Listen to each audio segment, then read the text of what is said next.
And a million faces formed together, made for elevation. And the soldier won't surrender faith. It's like a fire that never burns to embers. The voice of the unheard. Love is the answer. I gotta speak it, believe it, that's how I feel inside. I can't sit here quiet. Our modern science shows that the universe had a beginning. There was a point when time, space and matter came into existence. But why does it exist something rather than nothing? The fact that we are even here proves that at least one very big miracle was possible. So what about the miracle of Jesus Christ? You know, the most historical and influential figure to ever walk the earth? What do you do about the strong evidences for the message, life, death and resurrection of Jesus Christ? If Christianity were true, would you become a Christian? I have heard so many people still responding no to that question, which just go to show that a lot of the times the whole thing is not an intellectual issue for people, it's an issue with the heart. So many people are not on a truth quest in life, they are on a happiness quest. It's quite extraordinary how non-believers are either very apathetic to the Christian faith or extremely hostile.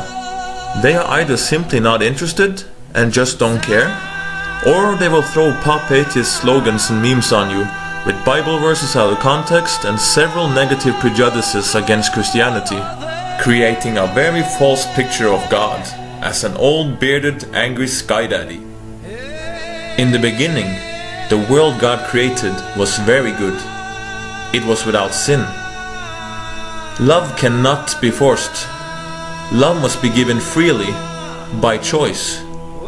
A world without free will is a world without love. And God is love. So He created a world where free will exists.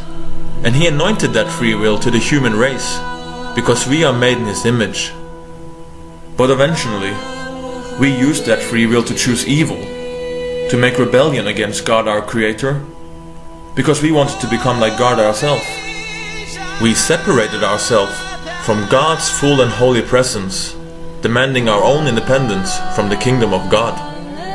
Similar in a way to how a country like Australia demanded independence from Great Britain. But the flag of Great Britain is still on the Australian flag, just like the image of God is still on the humankind.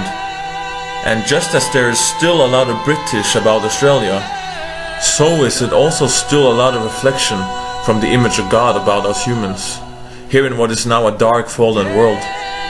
Just look at how you love, how you stand up for justice, how you fight for peace, how you react when you see all the evil and wrong that goes on in this world. We were created to do good things. The Bible says that God wrote His law on the human heart, which our consciousness reminds us of. In this fallen world of sin and rebellion, separated from the kingdom of God, there is despair, death and darkness. But God is light, love and life through the redemption of Jesus Christ.